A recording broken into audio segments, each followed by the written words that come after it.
Hey there everyone, you're listening to Dorset Talks. I'm your host. I'm Franz. I'm going to be the host for the upcoming episodes too. We're still in the early stages of development for the Dorset College podcast, and I'm really excited about it because this time I really have a former student from Dorset College, Kevin. Hello. Nice to have you here. Hello. You studied accountancy at Dorset College. I did. And then you were just achieving it, right? Yep. You were starting your own startup, and that's what we are going to talk about today. Build your own startup.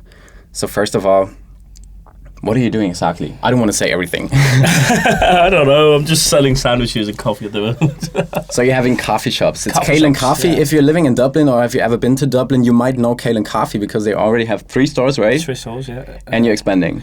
Obviously, we're expecting a 4th one coming. A 4th one? Yeah, probably in the next month or so. Okay. When we started this, probably in 2017. So a year and a half ago, I'd say. Oh, you started it just 2 years ago, and then wow! So you're doing it really fast. Yeah, like I don't know. I always had that dream to have my own, place and to get it up and running and to be my own boss and try to manage it. But then, like anybody can go out there and manage stuff, but I think because I have studied accounting and marketing and all that stuff in the past, that really helped me. And Dorset College played a very, very big role in my life about this, Because you were drinking a whole lot of coffee while studying? Well, that too, but, at that time, probably, that was back in 2006, when I started my ACCA, was Dorset College, and, I was very, very, very into it, Okay. I never thought I'd be where I was today. I thought I would just be sitting in an office, 9 to 5, Monday to Friday. Yeah. Doing accounting work and. I gotcha. And now you're pretty busy in business, man. I can listen to that. Well, it's busy, all right. Yeah. I gotcha. So you're doing something that a lot of students are dreaming of. Like even me was thinking I want to be my own boss someday because I want to get my fingers tattooed, and I can't do that when I have to work for someone else, and I can't do it if I get my own boss.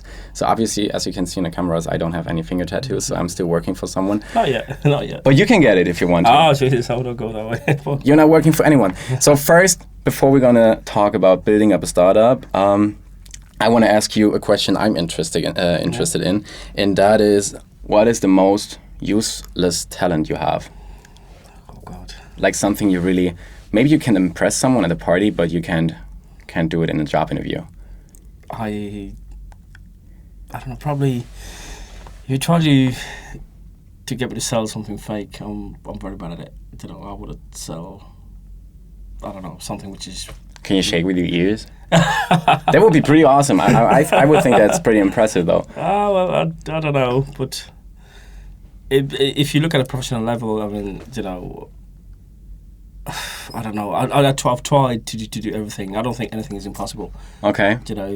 I'll give it a go, and in most of the tasks I've turned out to be successful. So sounds like a pretty good mindset. What was your favorite thing to do as a child?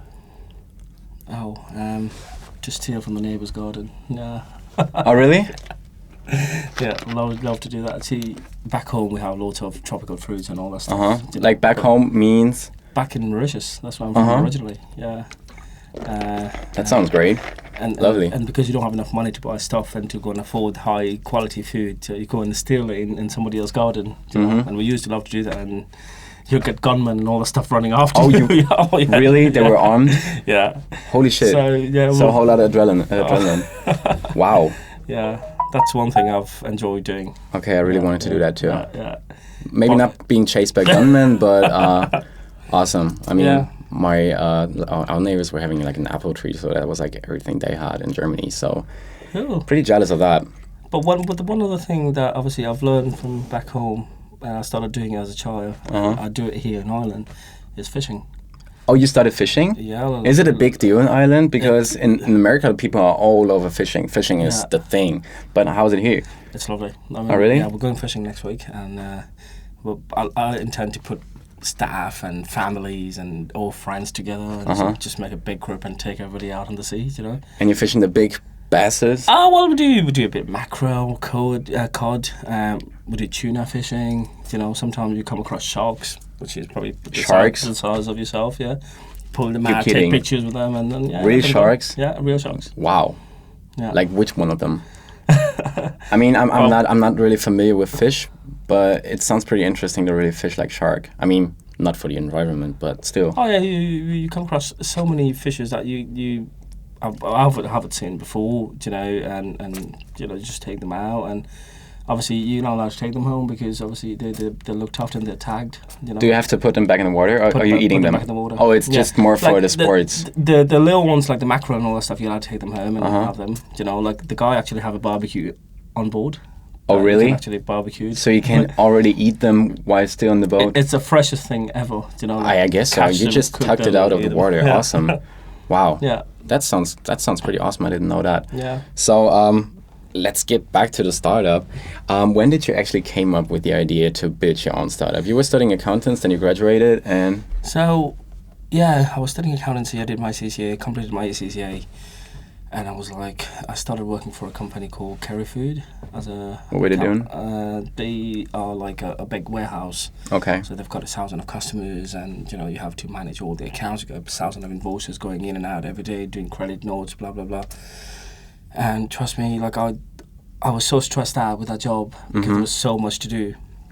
Because actually, you know, you're looking after somebody else's money, and you know, there's people calling you, giving out, oh, you've overcharged me, you've done that. And I was like, no, this is not for me. You were fed up. 9 months down the road, I was like, yeah, that's it, done and dusted. So I got myself out of it, and I started managing coffee shops. Okay. Okay, so the first coffee shop I managed. So that wasn't your coffee shop. That was No, like others, and you else. just were the manager in Yeah. it. Okay. So I worked in pretty much all the coffee shop here in Ireland. Oh, really? Yeah. Starbucks? I work in Starbucks. Costa Coffee? Work in Costa. Oh, really? I work in Butlers. I've done Squires. I've done a good few of them. Yeah. Okay, weird. Because I just wanted to ask you why to start a startup with coffee if there's like already existing chains like Starbucks that have been so freaking successful. See, what I've tried to do, like after I didn't work as a normal staff member. I went in and stopped managing them, even though I had no experience behind me. I said, okay, yeah, probably with a bit of accounting at the back of my head, probably I'll be able to do things. And I went in and I learned a lot from actual existing staff and actual existing supervisors. And a couple of years down the road, I found myself able to manage any kind of shop, you know. But you were just applying for the manager position. Positions, yeah. Never applied for a staff member position. And on my CV wants to see accounting and working for Kerry Food as an accountant, and blah, blah, blah. They were like, yeah, probably he's the right guy. Can you actually brew a coffee, a good one, like a latte macchiato? So one of my staff members who's currently working with me now, he actually taught me how to make coffee. I could see him making all this crazy design and all that stuff. Sure, you put a heart on the foam and stuff like that. I was like, how the hell do you do that? You know, I mean, you got to teach me this. And we spent probably weeks training, and I'll be with him on the machine there, and he'll be doing it. It's like, oh, this is not the right way, this is the way you do it. And, you know, we became friends, and we started, we went to Dublin Barista School for just a one-day course, and then, you know, we went to a couple of courses around in England and in Ireland, trying to get a summary of all the different type of coffee. Yeah. I mean, that's like a real job. It's barista. Yeah. So you really got to learn that. It's not that easy. Yeah. It's not just like hitting the button on the coffee machine. No, it's not. No. A lot of people think, it's easy peasy, but it's not. I mean, I just were watching your guys at Kalen Coffee doing my coffee, and it was like pretty impressive. Yeah. And I got a little hot on it. I really appreciate that. We have a barista school at the back there. Oh, really? In that little shop. So someday. So you're really teaching people how to brew the best coffee. Yeah. And that's cool. We train our staff in there. We've only done a couple of courses. We haven't done like a lot of them because we're still waiting for accreditation to be able to issue certificates. And then they're going to be open for the public, so like everyone can apply for that. Yeah. And you can just become your own barista. Absolutely. Well, we've got doctors and nurses coming in and asking us, you know, I mean, at the barista school, oh, can we just come there to take our mind off work and think about something else for a day and stuff like that. It's very, very interesting, I think. At the same time, with Barista, we do health and safety course, which is HACCP and health and safety level 1 and 2. Okay. So if you're in the food business, I mean, this is really, really helpful. Yeah, sure. So, yeah. So you might know the saying, "Don't get high off your own supply." Are you drinking your own coffee? I do. Oh, really? Yeah. You go into the story? I'll not drink it if one of the best baristas make it, or I make it myself. You know. What is your favorite one? I like a flat white, but from time to time I'll do an espresso. Okay. Yeah, but I'll do an espresso only to check the quality of the coffee. So okay, I got it. If I want to walk in a store and make sure they're doing the right setup on the machine and all that stuff, I'll try an espresso. Okay, so that's like the best coffee you can get if you want to check on the beans and stuff like that. No, like the espresso obviously tells you the bitterness and the quality of the coffee. Obviously, this is just for me to make sure that obviously everything is set up and they're actually following my guidelines. Yeah. But if I'm with you, let's say we're sitting down having a conversation, I'll go for a flat white. Okay. And can you like drink a coffee and say which kind of coffee beans are in there? I can tell. Arabica or I don't know. I can tell, yeah. Oh, really? Yeah. That is awesome. That's really impressive. I mean, I'm really into coffee, but it's like, it's good or it's not. Yeah. So, awesome. But let's talk about a startup. So, there might be a bunch of students, not just Dorset College students, but just like international students or, I don't know, just students who want to build their own startups. Could you tell, like, are there any kind of steps you can do, like a step-by-step guide, first step, second step? What would be the first one? Like, if you want to build up. I mean, you're just dreaming about it. You're having like, I guess you're just brainstorming a whole lot of time. But you need to know what you want first. Okay. If you really want it, or do you just have an idea? Okay, yeah, I would love to be my boss someday. Yeah. My own boss someday, and that's it.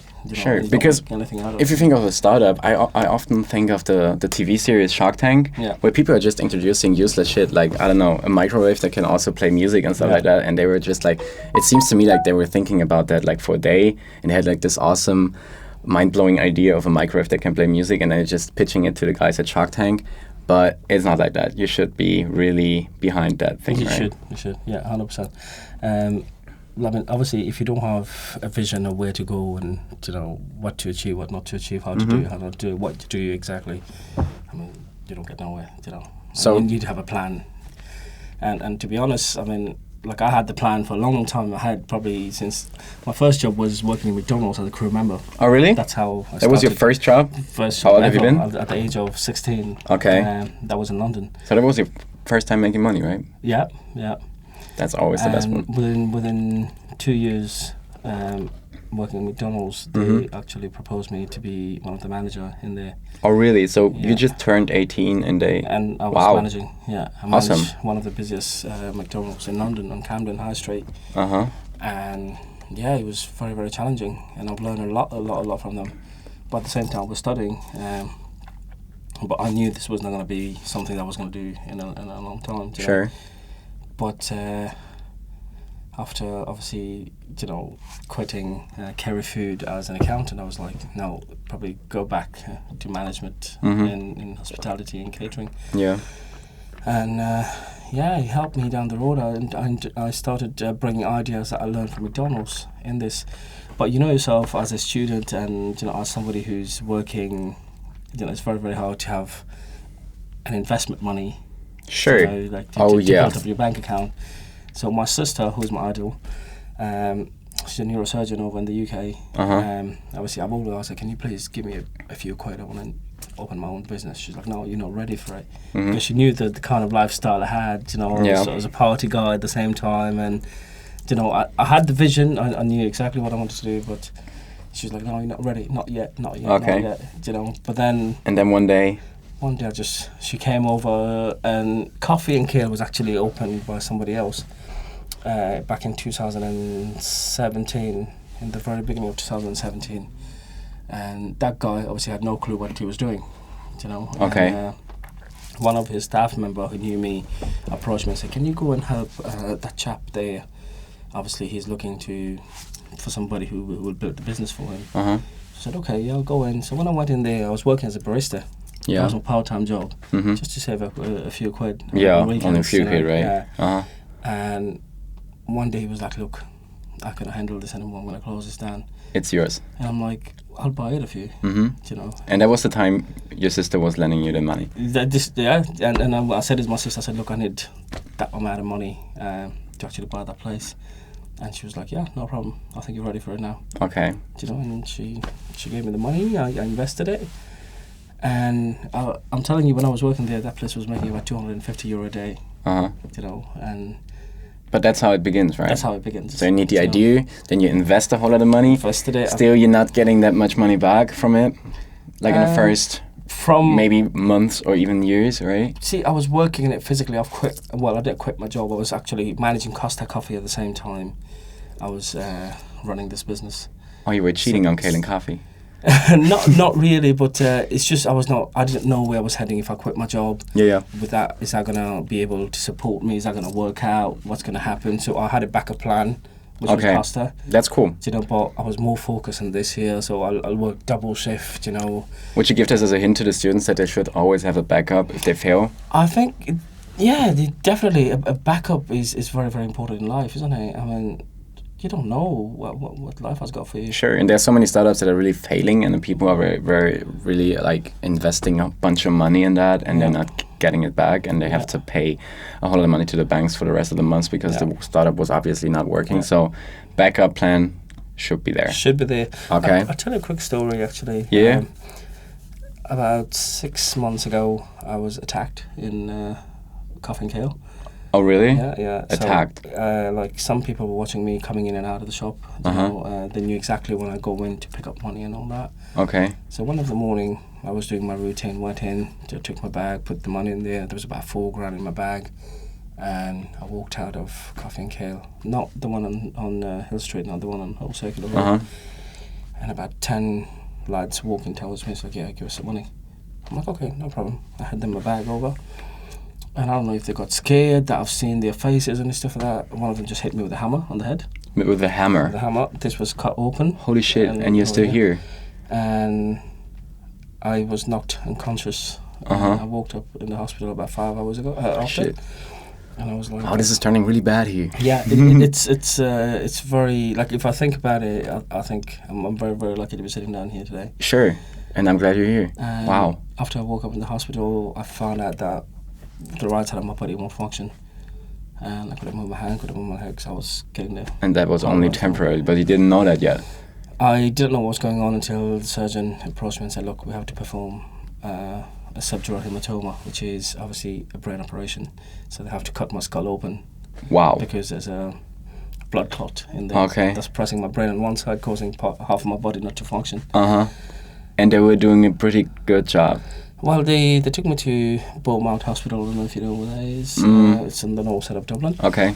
Very, very good neurosurgeons. My sister was there next to me, trying to advise me what to do, what not to do. And yeah, we did this, and obviously I had to get myself out of work.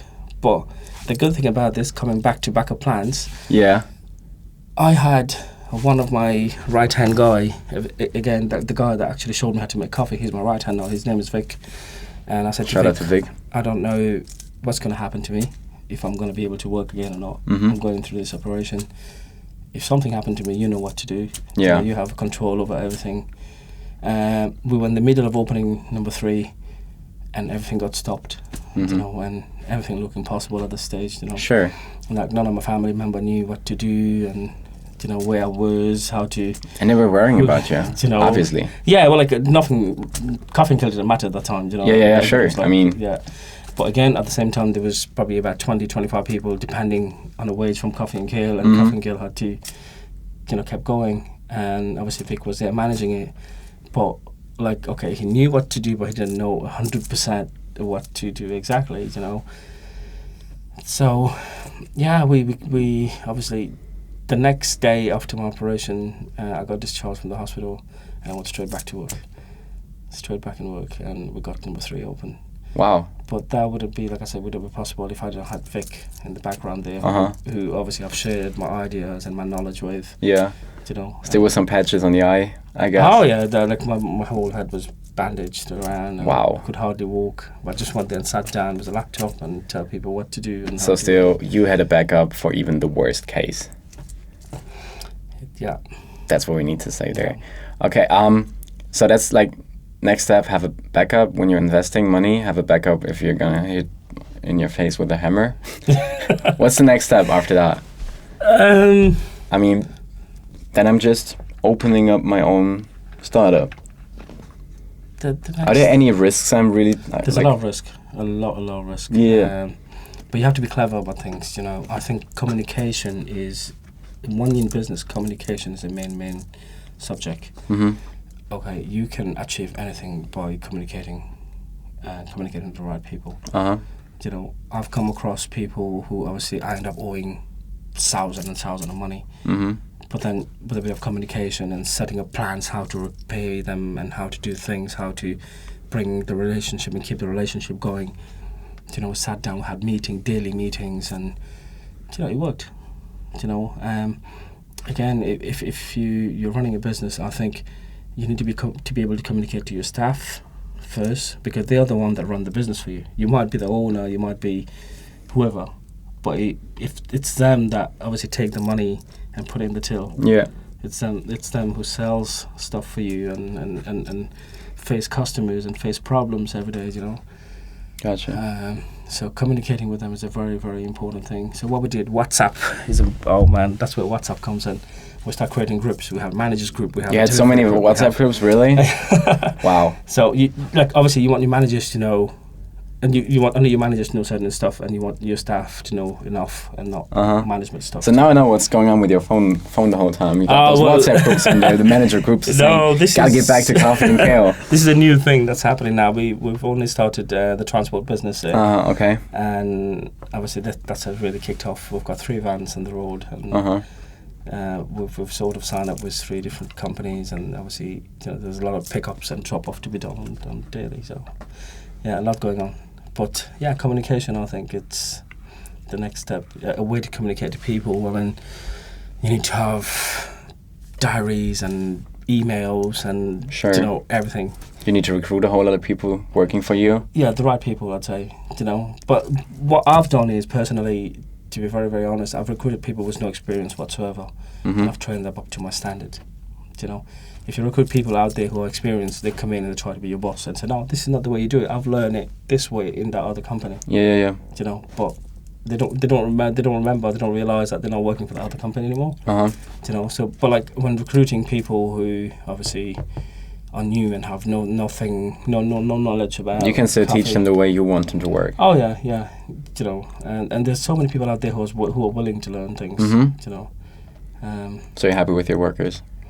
Very happy. Most of them. Yeah. What are your long-term goals, actually? Like, you're just opening the 4th That's store. number 4, yeah. So I was I was very close to selling the whole 3 of them. Oh, really? Yeah. But then I said, no, leave it the way it is, and let's see what happened. Because at some stage after the surgery, I was like, I don't think I can do this anymore. You know, I sort of calmed down. Because this year, by March, we should have had 6 coffee and kale up and running. Okay. You know, we only manage 3 of them. There's 2, which is obviously. But the surgery was delaying it, so. Yeah, it's the surgery that delayed everything. You know, 6 months out of work. I mean, it means a lot. Obviously, number 4 is going ahead, and number 5 and 6, obviously, it's still in the background. But my long-term goals would be, I'm studying to get in medical college next year. Oh, really? So you want to change the business? I want to change. Like 100%? Yeah, so Vic is what I've done is I've recruited a good management there, and I have Vic, who is the operation manager now. We have area managers. We have 3 managers in the stores. You know, all I do now is just go for according to the emails and what they want, what they don't want. Okay. We have an accountant in the background that does all the accounts. Sure. So I think I'm free to come out now and do my own thing. And then you might sell it. I don't know if we will sell it, but I mean, if it's working fine and things are going right, I don't see why we should sell it. You know. I got you. But I really want to be a neurologist now. Okay, that is awesome. Yeah. That's like a real surprise for me right now. So do you have like any to conclude it, any motivational words for students at Dorset College who might not have figured out yet what they want to do after they graduated? Like going to college, I mean, you go to college and you're like, oh yeah, I want to do that course. And you get into the course and you're halfway down the course and you're like, is that what I really wanted to do? But then you're like, okay, well, I've paid up my money, I might as well just do it. And then you get out, you go out there, you try to get a job, you don't like the job in that field, and you're like, oh God, I wish I could have done something else. It's never ever late to actually go and do something else. You know, I'm 35 years old now, so by the time, if I do graduate as a neurologist, I'll be probably 42 years old. Yeah. So 42 neurologists, you have a career in front of you. You know, but there's some young student out there who has. But people are getting older. You can still work like, I don't know, 30 years? Yeah, well, I don't think it's ever late to achieve anything in life. That sounds great. My sister's 55, and she's going to be a lawyer, qualified lawyer next year. Oh, she's still like... As a neurologist and a lawyer. Wow. I don't know how she does it. Okay, your family doing it right. That's so awesome. This is really awesome. This is where I get all my motivation from. So yes, your sister is your real role model. Yeah, she's my role model. Wow. Yeah. So shout out to your sister. Yeah. Kevin, thanks so much for being here. Thanks to all the listeners. I hope you got some great advices from Kevin, owner of Kalen Coffee, building up his own startup. Thanks to Sound Training. Thanks to Hannon and Roy outside. They were just recording it. It's awesome. I really liked that place. And thanks for being here. That was cool. I got to get a coffee now. Absolutely. Yeah, and you got to show me how to do it. Thank you, Kevin. Thank you. Thanks awesome. very much. Thank you.